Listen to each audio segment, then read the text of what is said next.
Halo teman-teman FLP Pangkep, selamat malam. Nah kali ini ketemu lagi nih sama saya, Zahril Dias. Nah, tapi kali ini saya bakal jadi hostnya sendiri teman-teman. Jadi nggak ada lagi yang ribut di sebelah saya nih. Udah diusir kayaknya. Enggak. Jadi saat ini malam ini saya sendiri buat bintang tamu yang spesial kali ini. Bintang tamu perempuan pertama di podcast kita, di interview kita. Ada Kak siapa? Halo, saya Kak Ume. Halo teman-teman FLP dan teman-teman Kopi Sistem System. Cafe, ya teman-teman sistem. Ya, jadi menarik teman-teman. Karena malam ini kita kedatangan Kak Ume yang merupakan ketua IPPM dari UMI ya. Iya Ya. Kak, dari UMI periode 2022-2023. Nah, nanti kita akan bahas menarik, membahas tentang IPPM dan juga hal-hal yang berkaitan dengan gerakan-gerakan perempuan di kampus dan juga dalam kegiatan literasi. Nah, boleh nih kita tenang, ini Kak Ume ya, santai. Ini cuma ini lebih mirip kayak interview ini daripada podcast. Jadi santai saja. Kita buat ngalir aja malam ini. Boleh perkenalan dulu aja deh Kak Ume. Kak Ume ini sekarang lagi sibuk apa? Sama sebagai ketua di PPM sudah dari sejak kapan dan juga hal-hal ya yang berkaitan dengan IPPM UMI tadi. Silakan Kak Ume. Oke, terima kasih atas kesempatannya.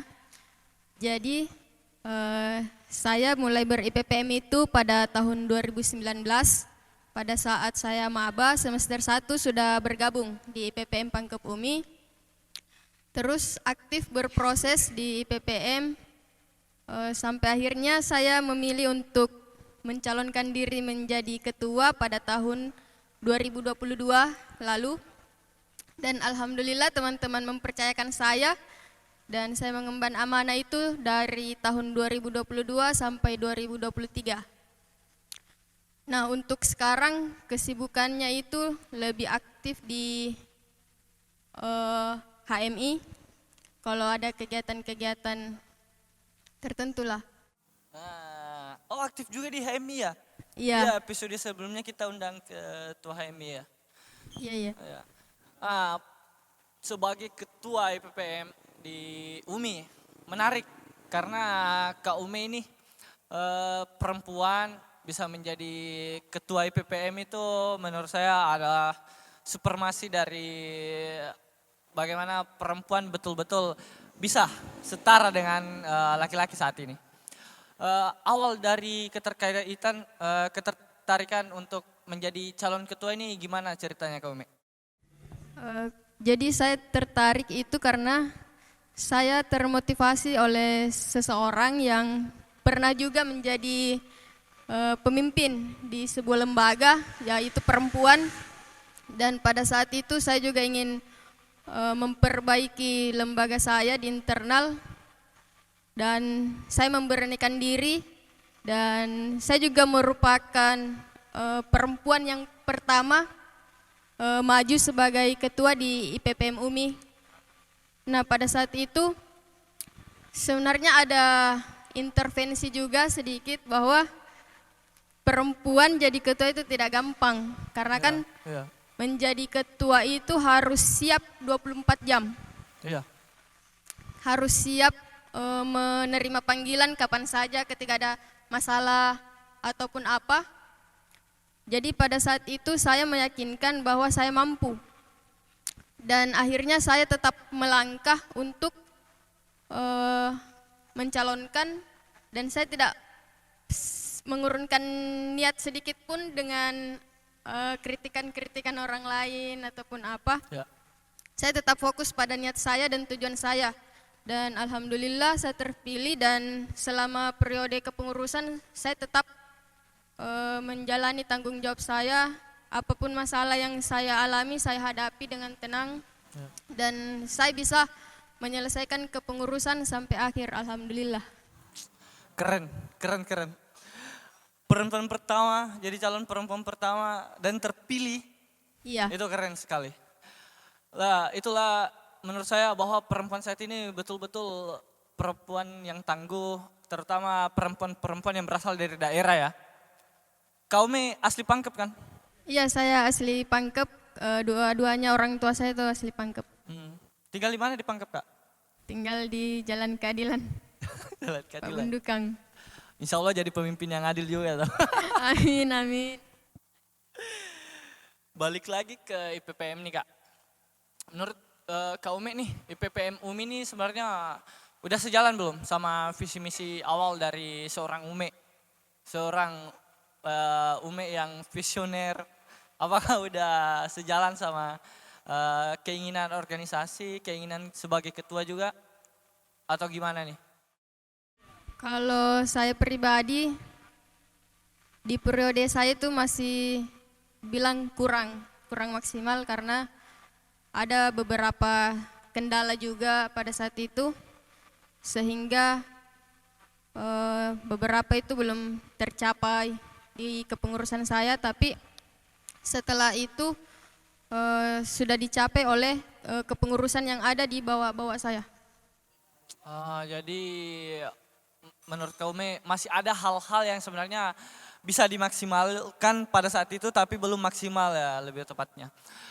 Kalau kita anggaplah kita bisa mengulang waktu lah Kaume. Jadi sore ini, jadi film sore kita ini. Kita bisa mengulang waktu. Balik lagi ke awal Kaume menjabat. Ada nggak sih hal-hal yang pada saat itu harusnya Kaume lakukan tapi tidak Kaume lakukan sampai periode Kaume selesai? Atau yang membuat Kaume itu menurut Kaume IPPM ini belum maksimal di periode saya? Iya, masih ada. Apa itu Kak Kaume? Kalau boleh tahu nih. Pada saat itu ada kegiatan Islamic competition yang seharusnya saya jalankan, tapi pada saat itu ada kendala, jadi saya tidak berhasil melaksanakan itu. Itulah organisasi ya. Kadang naik, kadang turun, kadang ya cekcok sendiri sama anggota. Tapi luar biasa, bisa menyelesaikan periode dengan waktu yang sudah ditetapkan itu sudah salah satu pencapaian yang harus diapresiasi menurut saya. Nah, balik lagi nih, kita bahas IPPM dulu deh. Perempuan di gerakan-gerakan di kampus dan juga gerakan-gerakan di masyarakat. Kita kan sekarang lagi warning banget nih sama kasus yang terjadi di sekitar kita, apalagi kasus kekerasan seksual yang lebih banyak menimpa perempuan.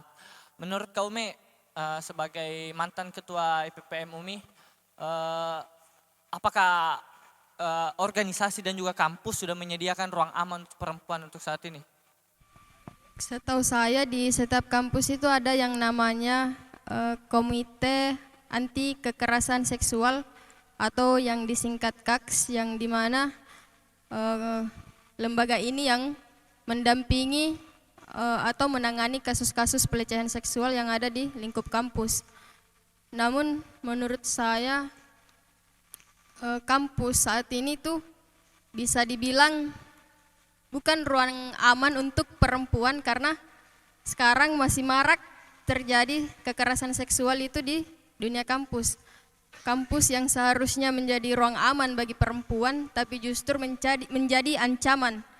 Kampus yang seharusnya menjadi tempat untuk menuntut ilmu tapi menjadi tempat perempuan dilecehkan. Betul-betul, miris kalau melihat keadaan sekarang. Kita lupakan dulu itu, kita lupakan dulu PPM. Kita masuk dulu ke ruang-ruang Kak Ume ini. Kak Ume punya hobi enggak? Kalau boleh tahu nih. Punya. Hobinya apa ini? Hobi itu main bulu tangkis. Wah, boleh nih sparring ini sama saya ini.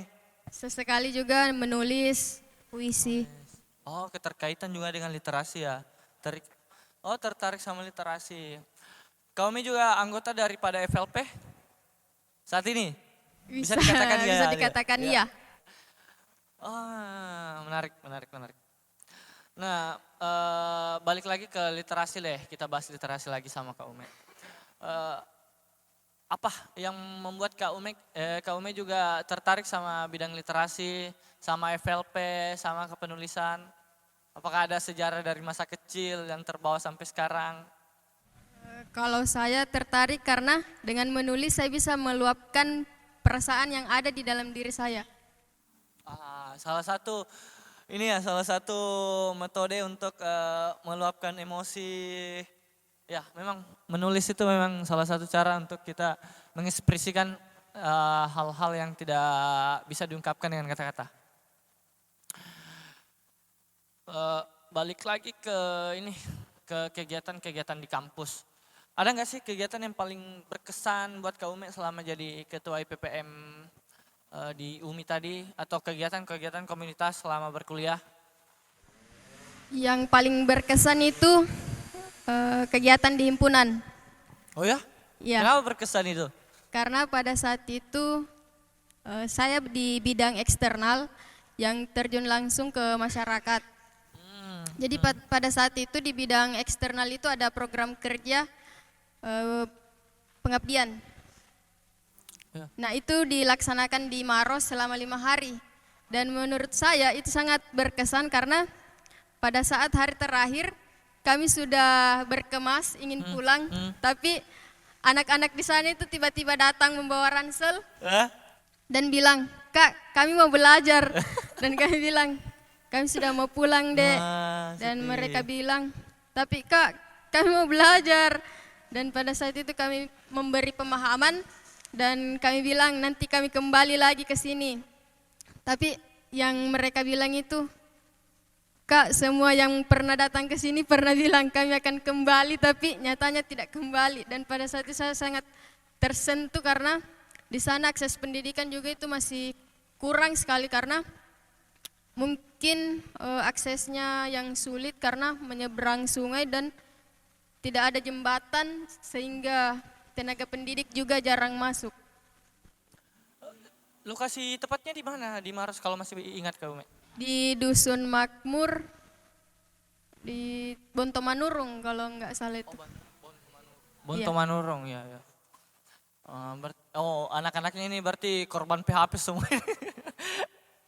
Berarti iya, menarik memang jika pengabdiannya menyentuh masyarakat langsung, menyentuh pendidikan, menyentuh literasi anak-anak, itu memang akan selalu meninggalkan kesan yang lebih ngena di hati biasanya. Ya. Jadi ada rencana balik lagi nih? Rencana ada tapi belum bisa direalisasikan lagi. Sebagai datang bawa sebagai Ume saja ya. 5 hari tapi bisa menyentuh ke hati anak-anak, itu berarti memang kegiatannya mengajar saat itu atau pengabdian lain Kak? Pada saat itu ada seminar pertanian juga karena kan kami dari mahasiswa jurusan agribisnis Fakultas Ya, Pertanian. betul. Jadi di sana juga dikaitkan dengan seminar, kemudian mengajar di SD dan juga membuat lomba untuk seru-seruan bersama mereka dan juga senam pagi bersama masyarakat setempat. Ya, menarik. Keren. Pengabdian yang berkesan ya. Nah, kita ngalir tapi tidak tahu nih mau ngalir kemana. Kita bahas Kak Ume dulu deh. Supaya penonton juga tahu siapa sih Ume ini lebih dalam, lebih dekat. Jadi Ume yang lebih dekat ini bisa jadi lebih teman. Nah, selain hobi Kak Ume tadi, ada nggak sih kayak hal-hal yang menurut Kak Ume itu sudah menjadi kebiasaan di diri Kak Ume yang bisa dibagi untuk sesama perempuan, sesama penggiat literasi khususnya? Kalau kebiasaan-kebiasaan yang saya lakukan itu kalau di waktu senggang atau bosan, saya baca buku. Baca buku juga? Iya, Keren. Ketua. Pasti ketua ini baca buku ini, ketua. Biasanya baca buku apa Kak Ume? kalau genre saya itu lebih ke self improvement Ya. dan juga beberapa baca novel dan juga buku-buku yang terkait dengan Bugis, manusia Bugis. Ya. ada filsafat kecemasan juga. Ah, Kan gen sini suka Iya. cemas juga ini orangnya. suka cemas yang kalau habis minum kopi biasanya kita cemas ini kalau minum kopi, apalagi ini espresso. Ah, kita lompat-lompat aja deh. Kita lompat-lompat ke IPPM lagi. Saya melihat kecenderungan minat daripada mahasiswa untuk gabung di IPPM itu menurun dari tahun ke tahun Kak Ume ya. Atau pandangan Kak Ume sendiri gimana? Ya benar-benar. Jadi tantangan kami itu sebagai anak organda itu susah menarik kader. Padahal kalau melihat mahasiswa yang berkuliah di kampus UMI itu yang asal Pangkep itu bisa dibilang sangat banyak. Tapi yang masuk di PPM itu hanya beberapa. Mungkin faktornya karena sudah malas berlembaga, karena kan mereka pernah di fase yang benar-benar di rumah pada saat COVID 2019 kan. Masa kekosongan Ya. lah istilahnya. Mungkin karena sudah nyaman dengan kehidupannya yang sebelumnya yang jarang bersosialisasi, jarang berinteraksi dengan orang-orang banyak, jadi minat mereka berlembaga itu sangat minim. Ya, salah satu faktor penyebab itu selain COVID itu menurut saya juga bagaimana citra dari khususnya PPM itu sudah tidak sesuai dengan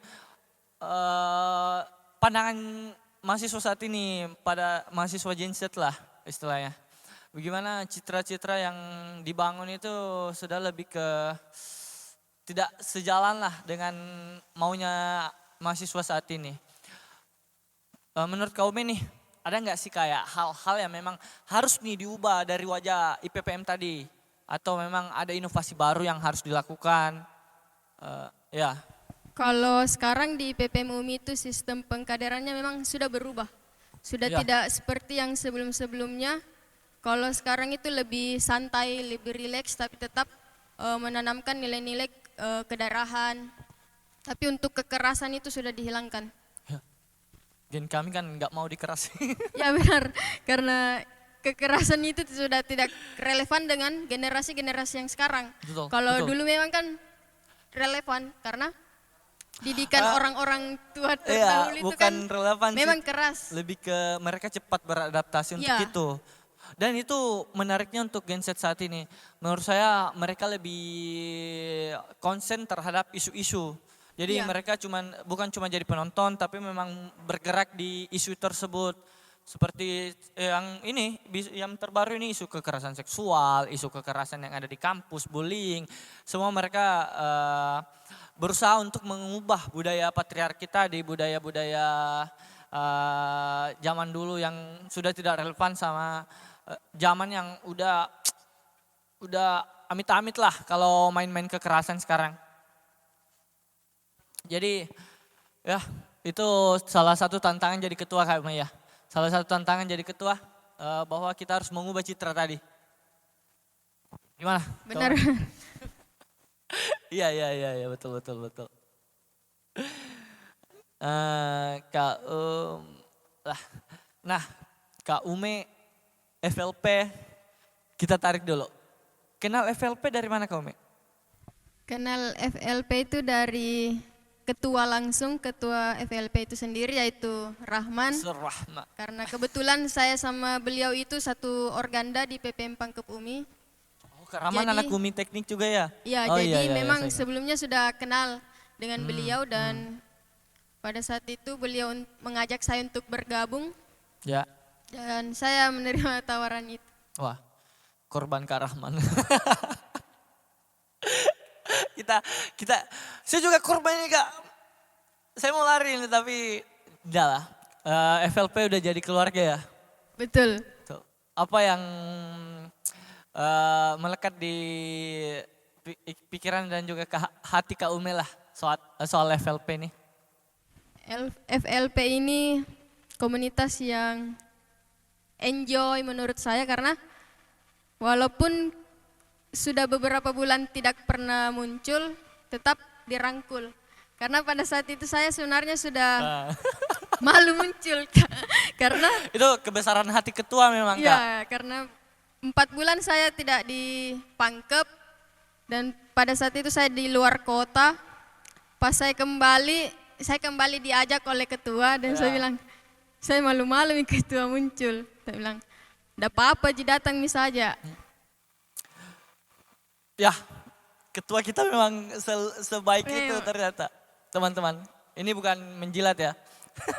Ini fakta. Ini fakta tau. Kalau mau tahu masuk juga. Balik ke ini, ke penulisan tadi. Kau saya dengar-dengar suka menulis juga, suka baca, suka nulis ini, esai, Puisi, Puisi. lebih ke puisi. suka nulis puisi juga. Iya, Wah, baca puisi ya? Ini kita ada Pernah, program baca puisi nih. pernah. Oh, nanti didaftar sama Karaman ini buat baca puisi nih. Karya sendiri biasanya? Beberapa karya sendiri, ada karya yang sama orang lain juga. Jadi buatnya itu berdua. Ada yang bisa di satu bait lah. Bolehlah di spill satu bait lah. Supaya kita penasaran untuk episode nanti Jadi ya. pada tahun berapa ya itu, Milad di himpunan, saya bikin puisi untuk himpunan saya. Judulnya itu Kisahku dan Rumahku. Satu bait deh kau Mei. Please kasih kami satu bait. Satu bait aja baru ini. Siapa tahu nanti kita ini episode selanjutnya kau Mei di puisi. Di tengah-tengah bait saja. Oke, boleh. Bait yang paling berkesan deh.